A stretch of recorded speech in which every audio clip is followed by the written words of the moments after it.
بسم اللہ الرحمن الرحیم۔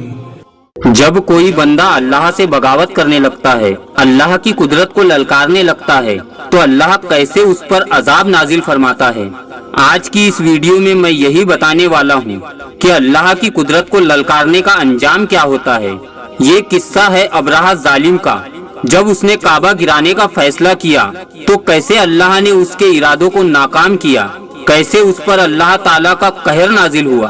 ناظرین، یہ واقعہ بڑا ہی عبرت خیز ہے، اور اسی ویڈیو میں نبی کریم صلی اللہ تعالی علیہ وسلم کے پیدائش کا بھی بیان کیا جائے گا، تو ویڈیو باغور سماعت فرمائیے۔ ابرہہ بہت بڑا ظالم تھا، اسے اپنے مال و دولت پر، اپنی طاقت پر بڑا ہی ناز اور غرور تھا۔ ایک دن اس ظالم نے کعبہ گرانے کا فیصلہ کیا، معاذ اللہ رب العالمین۔ اس نے فیصلہ کیا کہ کعبہ گرا کر جو بھی اس میں سنگ و اسود ہے اسے وہ لے کر جائیں گا، لیکن اللہ رب العزت سے بغاوت کرنا آسان نہیں۔ ابرہہ نے کعبہ شریف گرانے کے لیے ایک ہاتھیوں کا لشکر تیار کیا اور بہت سی فوج تیار کی اور چل پڑا کعبہ شریف پر حملہ کرنے۔ ابرہہ کی ہاتھیوں کو اٹھانے کی مسلسل کوششیں جاری تھی کہ اچانک سمندر کی طرف سے ان کی طرف اللہ رب العزت نے ابابیلوں کو بھیج دیا۔ وہ ٹڈیوں کے جھنڈ کی طرح آئے، اور دوسری طرف عبد المطلب مکہ میں داخل ہوئے، حرم میں پہنچے اور کعبہ شریف کے دروازے کی زنجیر پکڑ کر ابرہہ اور اس کے لشکر کے خلاف فتح کی دعا مانگی۔ ان کی دعا کے لفظ یہ تھے: اے اللہ، یہ بندہ اپنے قافلے اور اپنی جماعت کی حفاظت کرتا ہے، ابرہہ کا لشکر فتح نہ حاصل کر سکے، اس کی طاقت تیری طاقت کے آگے کچھ بھی نہیں، آج صلیب کامیاب نہ ہو۔ صلیب کا لفظ اس لیے بولا کیونکہ ابرہہ عیسائی تھا، اور صلیب کو عیسائی اپنے نشانی کے طور پر ساتھ رکھتے ہیں۔ اب انہوں نے اپنی قوم کو ساتھ لیا اور ہیرا پہاڑ پر چڑھ گئے، کیونکہ ان کا خیال تھا وہ ابرہہ کا مقابلہ نہیں کر سکیں گے۔ اور پھر اللہ تعالیٰ نے پرندوں کے جھنڈ بھیج دیے۔ یہ پرندے چڑیا سے قد میں بڑے تھے، ان میں سے ہر پرندوں کے چونچ میں پتھر کے 3 ٹکڑے تھے۔ یہ پتھر پرندوں نے ابرہہ کے لشکر پر گرانے شروع کیا۔ جو ہی یہ پتھر ان پر گرے، ان کے ٹکڑے ٹکڑے ہو گئے، بالکل اسی طرح جس طرح آج اوپر سے بم گرایا جائے تو جسموں کے ٹکڑے اڑ جاتے ہیں۔ ابرہہ کا ہاتھی محمود البتہ ان پرندوں سے محفوظ رہا، باقی سب ہاتھی تہس نہس ہو گئے، سب کے سب کھائے ہوئے نحوست کے مانند ہو گئے، جیسا کہ سورہ الفیل میں آتا ہے۔ ابرہہ اور اس کے کچھ ساتھی تباہی کا یہ منظر دیکھ کر بری طرح بھاگے، لیکن پرندوں نے ان کو بھی نہ چھوڑا۔ ابرہہ کے بارے میں طبقات میں لکھا ہے کہ اس کے جسم کا ہر ایک اعضا الگ ہو کر گرتا چلا گیا، یعنی وہ بھاگ رہا تھا اور اس کے جسم کا ہر ایک حصہ الگ ہو کر گر رہا تھا۔ دوسری طرف عبد المطلب اس انتظار میں تھے کہ کب حملہ ہوتا ہے، لیکن حملاور جب مکے میں داخل نہ ہوئے تو وہ حالات معلوم کرنے کے لیے نیچے اترے۔ مکے سے باہر نکلے، تب انہوں نے دیکھا سارا لشکر تباہ ہو چکا ہے۔ خوب مال غنیمت ان کے ہاتھ لگا، بے شمار سامان ہاتھ آیا، مال میں سونا چاندی بھی بے تحاشا تھے۔ لشکر میں سے کچھ لوگ ایسے بھی تھے جو واپس نہیں بھاگے تھے، یہ مکہ میں ہی رہ گئے تھے۔ ان میں ابرہہ کے ہاتھی کا محاور بھی تھا، جو محمود کو آگے لانے میں ناکام رہا تھا۔ جب جب اللہ تعالیٰ سے کسی نے بغاوت کی ہے، تب تب اللہ رب العزت کے قہر نے ظالموں کی ہستی مٹا دی ہے۔ ہمارے نبی حضرت محمد صلی اللہ تعالی علیہ وسلم اس واقعے کے چند دنوں بعد پیدا ہوئے۔ آپ جس مکان میں پیدا ہوئے وہ صفا پہاڑی کے قریب تھا۔ حضرت کعب احبار رضی اللہ تعالی عنہ سے روایت ہے کہ میں نے توریت میں پڑھا تھا کہ رسول اللہ صلی اللہ تعالی علیہ وسلم کی پیدائش مکے میں ہوں گی۔ یہ کعب پہلے یہودی تھے، اس لیے توریت پڑھا کرتے تھے۔ دنیا میں آتے ہی نبی کریم صلی اللہ تعالی علیہ وسلم روئے۔ حضرت عبد الرحمن بن عوف رضی اللہ تعالی عنہ کی والدہ کہتی ہے کہ جب حضرت آمنہ کے یہاں ولادت ہوئی تو میں وہاں موجود تھی، ان کا نام شفا تھا۔ فرماتی ہے جب آپ صلی اللہ تعالی علیہ وسلم میرے ہاتھوں میں آئے تو روئے۔ آپ کے دادا عبد المطلب کو آپ کی ولادت کی خبر دی گئی، وہ اس وقت خانہ کعبہ میں طواف کر رہے تھے۔ اطلاع ملنے پر گھر آئے، بچے کو گود میں لیے۔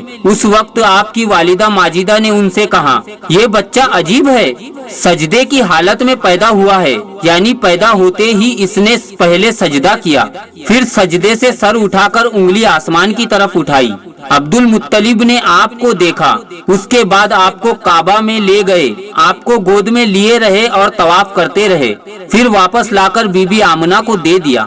آپ کو عرب کے دستور کے مطابق ایک برتن میں ڈھانپا گیا، لیکن وہ برتن ٹوٹ کر آپ کے اوپر سے ہٹ گیا۔ اس وقت آپ اپنا انگوٹھا چوستے نظر آئے۔ اس موقع پر شیطان بری طرح چیخا۔ تفسیر بن مخلد میں ہے کہ شیطان صرف 4 مرتبہ چیخا۔ پہلی بار اس وقت جب اللہ نے اسے ملعون ٹھہرایا، دوسری مرتبہ اس وقت جب اسے زمین پر اتارا گیا، تیسری مرتبہ اس وقت جب نبی کریم صلی اللہ تعالی علیہ وسلم کی پیدائش ہوئی، اور چوتھی مرتبہ اس وقت جب نبی کریم صلی اللہ تعالی علیہ وسلم پر سورہ فاتحہ نازل ہوئی۔ اس موقع پر حضرت آسان بن ثابت رضی اللہ تعالی عنہ کہتے ہیں، میں 8 سال کا تھا، جو کچھ دیکھتا اور سنتا تھا اس کو سمجھتا تھا۔ ایک صبح میں نے یثرب یعنی مدینہ منورہ میں ایک یہودی کو دیکھا، وہ کسی اونچے ٹیلے پر چڑھ کر چلا رہا تھا۔ لوگ اس کے ارد گرد جمع ہو گئے اور بولے، کیا بات ہے، کیوں چیخ رہے ہو؟ یہودی نے جواب دیا، احمد کا ستارہ طلوع ہو گیا ہے اور وہ آج رات پیدا ہو گئے ہیں۔ حضرت آسان بن ثابت رضی اللہ تعالی عنہ بعد میں 60 سال کی عمر میں مسلمان ہوئے۔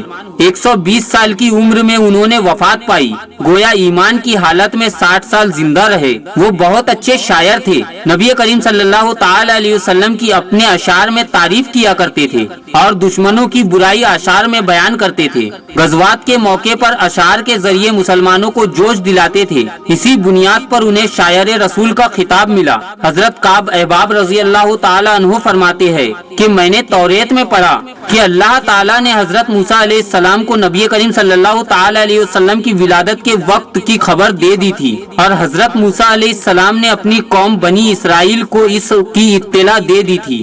اس سلسلے میں انہوں نے فرمایا، تمہارے نزدیک جو مشہور چمکدار ستارہ ہے، جب وہ حرکت میں آئے گا تو وہی وقت رسول اللہ صلی اللہ تعالی علیہ وسلم کی پیدائش کا ہوگا۔ یہ خبر بنی اسرائیل کے علماء ایک دوسرے کو دیتے چلے آئے تھے، اور اس طرح بنی اسرائیل کو بھی حضرت محمد صلی اللہ تعالی علیہ وسلم کی ولادت کا وقت یعنی اس کی علامت معلوم تھی۔ حضرت عائشہ رضی اللہ تعالی عنہا سے روایت ہے کہ ایک یہودی عالم مکے میں رہتا تھا۔ جب وہ رات آئی جس میں حضور صلی اللہ تعالی علیہ وسلم پیدا ہوئے تو وہ قریش کی ایک مجلس میں بیٹھا تھا۔ اس نے کہا، کیا تمہارے یہاں آج کوئی بچہ پیدا ہوا ہے؟ لوگوں نے کہا، ہمیں تو معلوم نہیں۔ اس پر اس یہودی نے کہا، میں جو کچھ کہتا ہوں اسے اچھی طرح سے سن لو۔ آج اس امت کا آخری نبی پیدا ہو گیا ہے، اور قریش کے لوگوں وہ تم میں سے ہے، یعنی وہ قریشی ہے۔ اس کے کندھے کے پاس ایک علامت ہے، یعنی مہر نبوت۔ اس میں بہت سے بال ہے، یعنی گھنے بال، اور یہ نبوت کی نشانی ہے، نبوت کی دلیل ہے۔ اس بچے کی ایک علامت یہ ہے کہ وہ 2 رات تک دودھ نہیں پیے گا۔ ان باتوں کا ذکر ان کی نبوت کی علامت کے طور پر پرانی کتاب میں موجود ہے۔ علماء بن ہجر نے لکھا ہے کہ یہ بات درست ہے، آپ نے 2 دنوں تک دودھ نہیں پیا۔ یہودی علماء نے جب یہ بات بتائی تو لوگ وہاں سے اٹھ گئے۔ انہیں یہودی کی باتیں سن کر بہت حیرت ہوئی تھی۔ جب وہ لوگ اپنے گھروں میں پہنچے تو ان میں سے ایک نے ان کی باتیں گھروں کے سبھی افراد کو بتائی۔ عورتوں کو کیونکہ آمنہ کے یہاں بیٹا پیدا ہونے کی خبر ہو چکی تھی، اس لیے انہوں نے اپنے مردوں کو بتایا۔ یہودی نے بولا، ذرا چل کر مجھے وہ بچہ دکھاؤ۔ لوگ اسے یعنی یہودی کو ساتھ لے کر حضرت بی بی آمنہ کے گھر کے باہر آئے اور ان سے بچہ دکھانے کی درخواست کی۔ آپ نے بچے کو کپڑے سے نکال کر انہیں دے دیا۔ لوگوں نے آپ کے کندھے پر سے کپڑا ہٹایا۔ یہودی کی نظر جیسے ہی مہر نبوت پر پڑی، وہ فوراً بے ہوش ہو کر گر پڑا۔ اسے ہوش آیا تو لوگوں نے اس سے پوچھا، تمہیں کیا ہو گیا تھا؟